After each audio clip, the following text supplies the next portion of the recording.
உங்களுடைய இக்கிகாயை நீங்க கண்டுபிடிக்கிறதுக்கு இது எப்படி உதவியா இருக்கும், எப்படி வந்து நீங்க இக்கிகாயை கண்டுபிடிக்கணும் அப்படின்னு சொல்லி இந்த அத்தியாயத்துல பார்க்க போறோம். இக்கிகாய் அப்படின்றது நமக்கு நல்லா தெரியும். வாழ்வதற்கான ஒரு நோக்கம், பர்பஸ் ஆஃப் லைஃப், எதற்காக வாழ்றோம், எந்த விஷயம் நம்மளை சந்தோஷப்படுத்துது, எந்த விஷயத்தினால நம்மளுடைய மனம் குளிர்விக்கப்படுது அப்படின்ற நிறைய விஷயங்கள் இருக்கு இல்லையா. ஸோ அதுதான் வந்து இக்கிகாய். உங்களுக்கு இந்த விஷயங்கள் எல்லாம் பிடிச்சிருக்கு, யூஸ்ஃபுல்லா இருக்கு அப்படின்னு நினைச்சீங்கன்னா தயவு செய்து like, comment, share and subscribe பண்ணி நம்ம சேனலை சப்போர்ட் பண்ணுங்க. ஓகே, இப்போ வந்து ஒரு சின்ன விஷயமா, அதாவது சடங்குகள் அப்படின்னு சொல்றாங்க. சடங்குனா என்ன அப்படின்றத வந்து பார்க்கலாம்.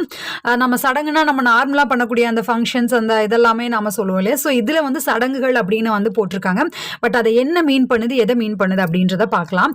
நீங்க ஸ்கிப் பண்ணாம கேட்டீங்க அப்படின்னா தான் சடங்குன்னு அவங்க சொல்றதுக்கும் நம்மளுடைய இக்கிகாயை கண்டுபிடிக்கிறதுக்கும் நம்மளுடைய லைஃபுக்கான அந்த விஷயம் எப்படி அது ஹெல்ப்ஃபுல்லா இருக்கு அப்படின்றதும் நமக்கு தெரியும்.